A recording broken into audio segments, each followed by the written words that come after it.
इसके बाद योगी बाबा भूतों की पालकी में बैठकर शमशान की ओर जाने लगते हैं। अच्छा योगी बाबा, ऐसे तूफानी मौसम में भी हमको साथ लेकर शमशान जा रहे हैं, क्या डर नहीं लगता? पटासपुर गांव में बस कुछ ही लोग रह रहे थे, क्योंकि वहां दिन ब दिन भूतों का आतंक इतना बढ़ता जा रहा था कि आम लोगों का वहां रह पाना लगभग नामुमकिन सा हो गया था। दिन ब दिन भूतों का आतंक बढ़ता ही जा रहा है सरपंच जी। कल ही दीनू की बीबी को भूतों ने ऐसे डराया कि बेचारी तालाब के घाट में फिसल कर गिर के मर गई। अब वो भूत बन के हमारा गला दबाने की सोच रही होगी। भूतों से कैसे छुटकारा मिलेगा? आपको कुछ ना कुछ करना ही पड़ेगा सरपंच जी, नहीं तो हम सबको ये गांव छोड़ना पड़ेगा। अरे तुम सब परेशान मत हो, मुझे एक योगी बाबा का खोज मिला है जो बस कुछ ही दिनों में हमारे गांव में आने ही वाला है। इसके 2 दिन बाद ही उस गांव में एक तंत्र साधक आ पहुँचे। वो थे महान पंडित और तंत्र साधना में निपुण। योगी जी हमें बचाइए, ये भूतों का आतंक हमें और बर्दाश्त नहीं होता। अब तुम लोगों की कोई चिंता नहीं, जब मैं आ गया हूँ कोई भूत पिशाच तुम्हारा कुछ नहीं कर पाएगा, क्योंकि उन सबको मैं अपना चेला बनाऊंगा। इसके बाद योगी बाबा गांव के शमशान में बैठकर अपनी तंत्र साधना शुरू करते हैं। वो सचमुच भूत और चुड़ैलों को अपने वश में कर लेते हैं।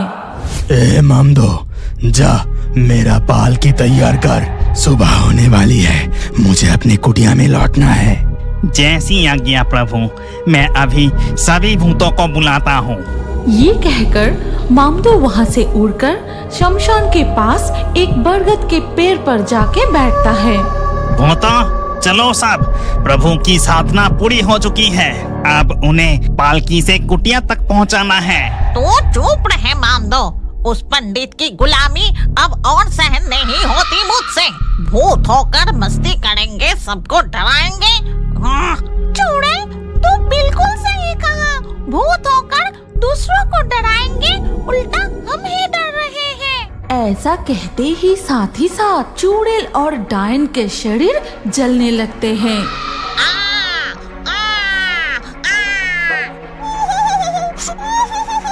मेरा पूरा शरीर जल रहा है, अरे बाप रे! देखा ना, तुम तो मेरी बात नहीं मानते। जितनी भी दूर से उसकी बुराई करो, वो हमारी बात सुन सकती है, इसीलिए वो जो कहेगा हमें सब करना पड़ेगा। अब चलो यहाँ से। ये कहते ही सारे भूत वहाँ से अदृश्य होकर योगी बाबा के पास पहुँचते हैं। फिर उन्हें पालकी में बैठाकर उनकी कुटिया तक पहुँचाते हैं। ए चुड़ैल, जा मेरे लिए तालाब से पानी ला। जैसे आज्ञा प्रभु, इसके लिए पानी लाना पड़ेगा। जी करता है इसका गला ही घोट दूं। क्यों रे चुड़ैल, चुपचाप खड़ी क्यों है? क्या कुछ कहना है? नहीं प्रभु, मैं अभी जाती हूँ पानी लाने। इसके बाद चुड़ैल पानी लाने के लिए चली जाती है। क्या रे भूतनी, मेरे लिए खाना बनाना है, ये तुझे अलग से बोलना पड़ेगा क्या? जी प्रभु, मैं अभी चूल्हा जलाकर आपके लिए खाना बना देती हूँ। इसी तरह योगी बाबा भूतों को अपने वश में करके रखता है। उधर सारे गांव वाले निश्चिंत होकर आराम से जीवन बिताने लगते हैं। अरे अब तो पूरा गांव भूतों के आतंक से मुक्त हो गया है, तो जिसके वजह से हमें ये शांति मिली, उसे कुछ तोहफा तो देना चाहिए। क्या कहते हो? तुमने बिल्कुल सही कहा भाग्यवान, हमें योगी बाबा को कुछ तोहफा देना चाहिए। मैं कल ही कुछ इंतजाम करता हूँ। ये कहते ही अगले दिन सुबह गांव के सरपंच योगी बाबा के लिए मिठाई, फल, सब्जी, चावल, घी बहुत कुछ लेकर योगी बाबा की कुटिया पर पहुंचते हैं। योगी बाबा, आप कुटिया में है क्या? हम लोग आपको कुछ तोहफा देने के लिए यहाँ आए हैं। सरपंच के आवाज सुनकर योगी बाबा कुटिया से बाहर आते हैं। अरे इसकी क्या जरूरत थी? मुझे जो चाहिए मेरे भूत खुद ला देते हैं। आपको कष्ट करने की जरूरत नहीं थी। ऐसा मत कहिए, आपने हमारी बहुत बड़ी मदद की। अब भूतों की आतंक खत्म होने से गांव में लोग वापस लौट रहे हैं। और ये सब कुछ योगी बाबा के कुटिया के सामने बरगद के पेड़ से देख रहा था सारे भूत और चुड़ैल। देख रहे हो, तुम सब देख रहे हो, उस योगी बाबा के द्वारा हमें वश में करके सारे गांव वाले कैसे जश्न मना रहे हैं। हाँ, वही देख रही हूँ। ये सब हमसे सहन नहीं होता। एक तो दिन भर योगी बाबा की सेवा करो, ऊपर से ये सब। अब इसका कुछ करना ही होगा, ऐसे नहीं चल सकता। हाँ। तू एक काम कर मामदो, उस योगी बाबा के पास जाके उससे अच्छे से दोस्ती कर। उसी शाम योगी बाबा यज्ञ करने के लिए जब फूल चुन रहे थे तभी मामदो आकर कहता हूँ योगी बाबा, आपसे एक सवाल पूछना था। अब तुझे क्या जानना है? इतनी भी जरूरी कुछ नहीं है, बस यही पूछ रहा था कि आप इतनी रात तक इस शमशान में हमारे साथ रहते हैं, क्या आपको कभी भी डर नहीं लगता? डर क्यों लगेगा? डर लगता तो तुम लोगों को गुलाम बनाता। अच्छा योगी बाबा, आप अचानक भूत प्रेत को लेके साधना क्यों करने लगे? ओए कहानी, यहाँ से जाके अपना अपना काम कर। ये कहकर योगी बाबा फूल लेकर कुटिया में लौट जाते हैं और मामदो उस बरगद के पेड़ पर चला जाता है। मामदो, कुछ पता चला? उस योगी बाबा का कुछ ना कुछ कमजोरी जरूर है जो हमें नहीं बता रहा है, लेकिन मैं कमजोरी का पता लगाकर ही छोड़ूंगा। इसके बाद उसी रात को जोरदार तूफान शुरू हो जाती है। इसीलिए योगी बाबा उस रात यज्ञ के लिए शमशान नहीं जा पाते। योगी बाबा, आज आपको बड़ा उदास लग रहा है। ऐसा क्या घट गया आपके साथ जिसके बारे में आप कुछ बोल नहीं पा रहे हैं? है एक कहानी जो मेरे साथ घटा था। ऐसी तूफानी बारिश में मुझे वो घटना बहुत सताती है। तुम लोग जाओ, अब मैं थोड़ा ध्यान करूंगा। ये सुनकर मामदो कुटिया से बाहर निकलता है और निकलते ही वो देखता है कि बाहर चुड़ैल खड़ी है। क्या रे मामदो, कुछ पता चला? नहीं, मैं बहुत कोशिश की लेकिन वो कुछ बताता ही नहीं। अब तुझसे कुछ नहीं होगा, रुक, मैं कोशिश करके देखती हूँ। तभी तूफान और बारिश भी रुक जाती है और योगी बाबा कुटिया से बाहर आके कहता है, ए मामदो, चुड़ैल, तुम सब ही हो, मेरे लिए पालकी तैयार करो। बारिश रुक गई है, अब शमशान जाऊंगा। इसके बाद योगी बाबा भूतों की पालकी में बैठकर शमशान की ओर जाने लगते हैं। अच्छा योगी बाबा, ऐसे तूफानी मौसम में भी हमको साथ लेकर शमशान जा रहे हैं, क्या डर नहीं लगता? तभी अचानक लोमड़ियों की झुंड चिल्लाने लगते हैं और एक उल्लू भी जोर से चीख उठती है। ठीक उसी वक्त अचानक से एक जोरदार बिजली कड़कती है। तभी पालकी में बैठे योगी बाबा मन ही मन कहता है, अरे फिर से बिजली कड़कने की आवाज मुझसे सहन नहीं हो रहा। ऊपर से ये लोमड़ी उल्लू की आवाज मेरे धड़कने तेज हो रहा है। मामदो, सुना योगी बाबा मन ही मन क्या कहा? हाँ चुड़ैल, मैं सुना।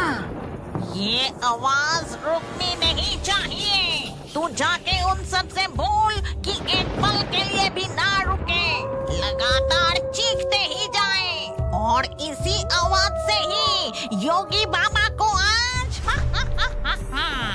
साथ ही साथ वहाँ हलचल मच जाता है। बिजली गिरने की आवाज, लोमड़ी, उल्लू की चीखें, ये सारी आवाज सुन के योगी बाबा अचानक से इतनी बिजली क्यों कड़कने लगी?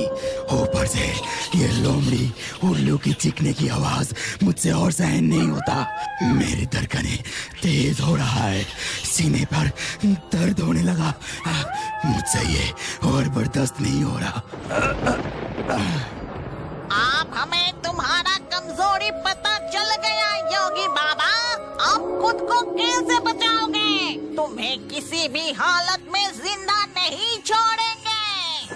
अच्छा, तो इन सब के पीछे तुम सब हो, इसलिए अपना कमजोरी कभी भी किसी को भी नहीं बताना चाहिए। तुम सब मेरी कमजोरी की ये सारी आवाज योगी बाबा सह नहीं पाते, जिससे वो मर जाते हैं।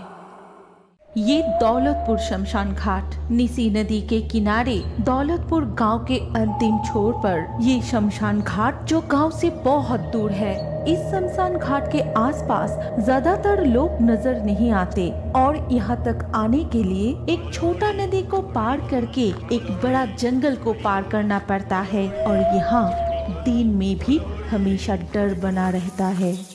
इस शमशान में दो बहुत बड़ा पेड़ है और उस पेड़ में रहते हैं चार भूत। हम दो भूत, माम दो भूत, घेको भूत और खेदी चुड़ैल। क्या रे हम दो, तुम अपने चेहरे को सड़ा हुआ मछली जैसा बना के क्यों रखे हो?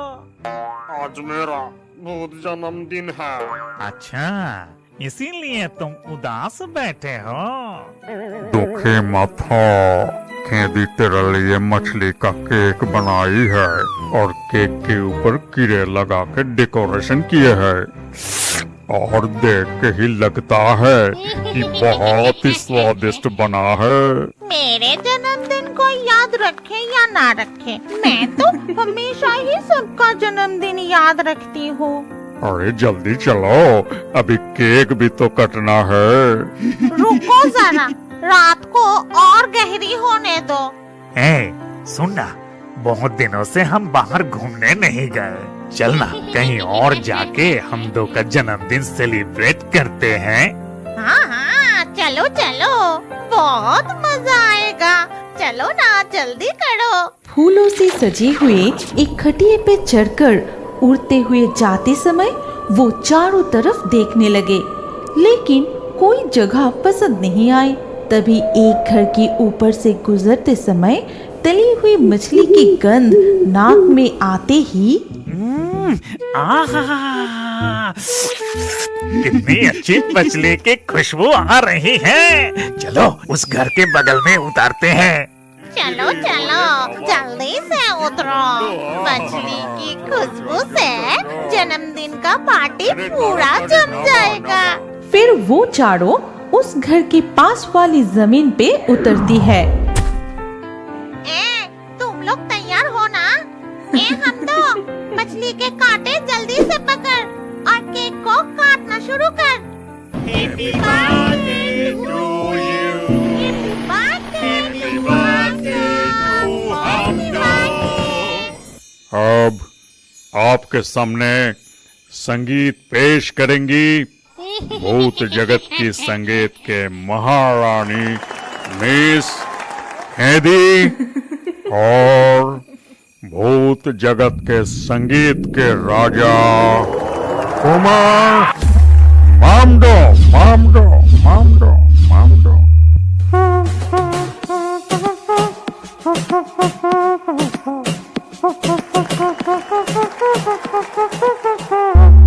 हम सब शमशान के हम सब भयंकर सारे बदमाशों का तोड़ देते हैं सर। हम दो का जन्मदिन में पार्टी करे खुशी मन में, घूमो फिरो नाचो गाओ मेरे प्यारे दोस्तों आओ। कोई शैतान ना फिर भी कोई बदमाशी करे, हम सब उसको मिलके मारे।